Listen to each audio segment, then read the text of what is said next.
Goeiemôre. Jy luister na die 25ste oordeenking in die reeks, 'n paar maal om die son. Vanoggend se tema is: Ek is die probleem. Ek sou niemand kon kwaadlik neem wat my daarvan verdink dat ek 'n slegte geheue moet hê nie. Het ek dan nie net gister verwys na die wonderlike gawe wat die Here vir ons gegee het nie, die gawe van ek. Op die oog af mag dit klink na teenstellings, maar kom ek verduidelik.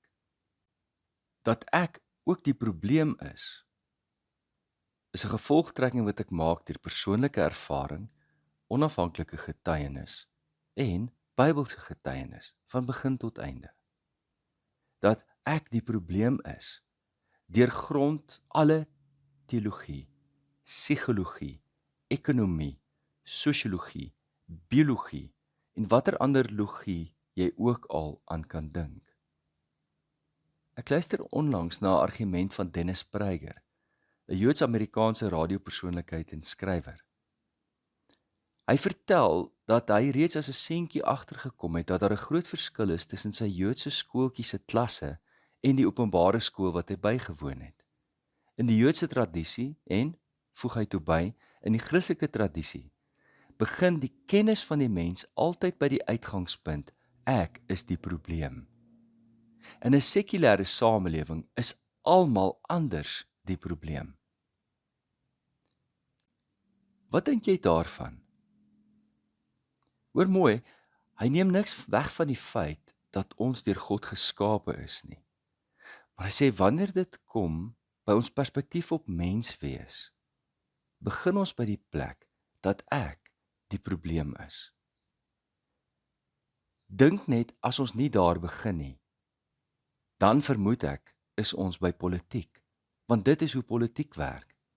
Wys vir my 'n politikus wat ooit sal sê ek was verkeerd. Die spel van politiek is om alle ander mense of ander groepe of die verlede of ander sisteme te blameer vir die ellende waarin ons is. Dominee Piet Swanepoel het jare terug vir my iets gesê wat my nog altyd bybly.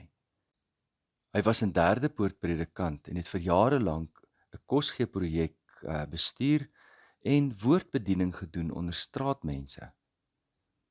Op 'n dag sê hy vir my die volgende: Ek het deur die jare geleer om mense in twee groepe te verdeel. Diegene wat gehelp kan word en diegene wat jy maar net ondersteun vir die oomblik, maar hulle kan nie gehelp word nie.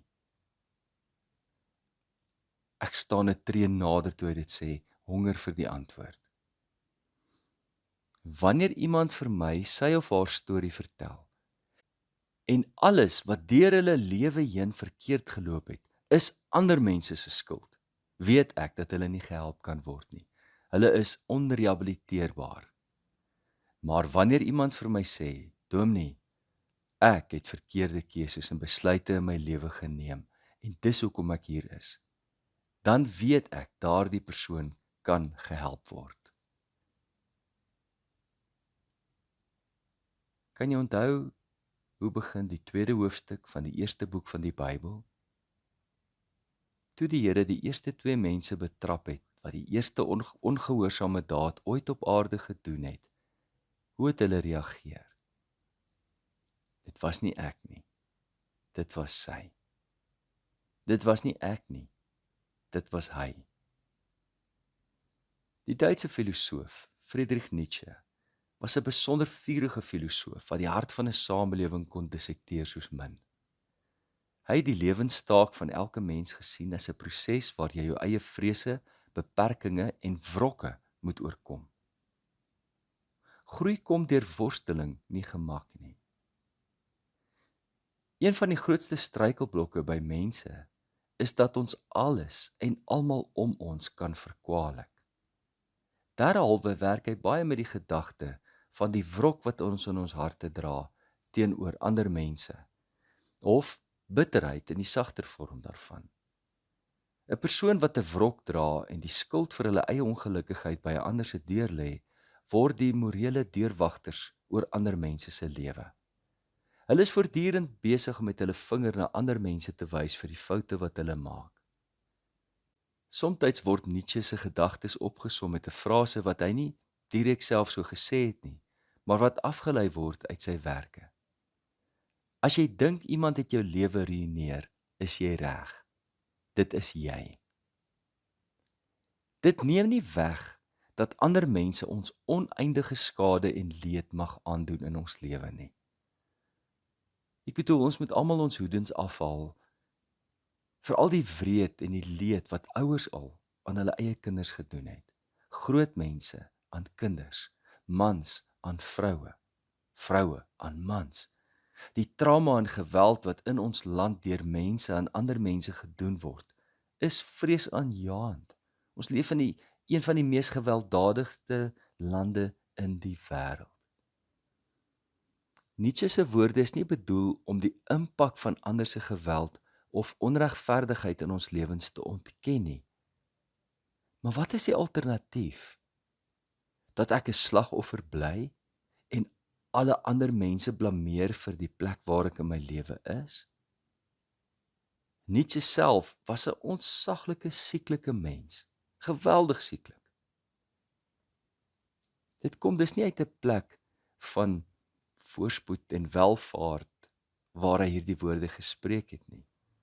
Wat hy wel, die punt wat hy maak is wel, ek bly die een wat verantwoordelik is vir my lewe. Ek luister op 'n stadium na openbare lesing van Jordan Peterson, waar hy sy boek 12 Rules for Life bespreek. Net vir interessantheid lees ek die name van sommige van die hoofstukke van sy boek. Staan regop met jou skouers terug. Behandel jouself soos iemand vir wie jy die verantwoordelikheid het om te help. Vergelyk jouself met wie jy gister was, nie met ander mense nie. Kry jou eie huis in orde voordat jy die wêreld kritiseer. Mens hoor ook die ego van Nietzsche daar. Maar een van die punte wat hy maak, is dat elkeen van ons elke dag moet begin deur ons kamers aan die kant te maak. Aan die einde van sy lesing het mense die geleentheid gehad om vrae te vra. 'n Jong student staan toe op met 'n wrok in haar hart en verkwalik hom oor die gebrek aan insig en die probleme wat jong mense in die gesig staar. Hoe durf hy goed sê, so oppervlakkig soos pak jou kamer reg en kry jou huis in orde, as jong mense hulle lewe moet probeer maak in 'n onseker wêreld met magte ver buite hulle beheer? Waarop hy toe antwoord: Dink jy jou lewe is swaarder as jou oupa se? Dink jy is slegter af as diegene wat hierdie pad voor jou gestap het? Dink jy jou voorgeslagte het dit maklik gehad? Ek dink dit is so 'n absoluut briljante antwoord. Want deur jou kamer reg te pak, neem jy die eerste tree om beheer te neem oor die invloedsfeer waaroor jy wel beheer het. Moet nooit jou invloed onderskat wanneer jy beheer neem vir jou lewe nie. Dus, met die reuse gawe van ek, die gawe wat God vir my gegee het, van wie ek is, in al my reise om die son, en deur al die teëspoed en trauma wat ek ook al in my lewe in die gesig sou kon staar, is ek en bly ek uiteindelik verantwoordelik vir my eie lewe. Wanneer ek dit nie doen nie, is ek die probleem. Luister weer na Dag Hammarskjöld se woorde. Jy sal nooit jou unieke roeping en diepste vervulling ontdek voordat jy al daardie oppervlakkige en verganklike moontlikhede van wees en doen uitgesluit het, waarmee jy speel uit nuuskierigheid of verwondering of hebsug nie. En wat jou verhinder om anker te gooi in die ervaring van die misterie van die lewe en in die bewussyn van die talent wat aan jou toevertrou is. En daardie gawe is jou ek. Kom ons bid saam. Hemelse Vader, help ons vanmôre om ons unieke roeping en ons diepste vervulling te ontdek. Help ons om bevry te word van al die oppervlakkige en verganklike moontlikhede, wat ons wegneem van ons ware ek, na 'n valse ek, na 'n bitter ek, na een wat 'n wrok dra. Help my om anker te gooi in die ervaring van die misterie van die lewe en bewus te word van wie ek is in U. Dit bid ons in Jesus naam. Amen. Liefde en 'n geseënde dag vir elkeen.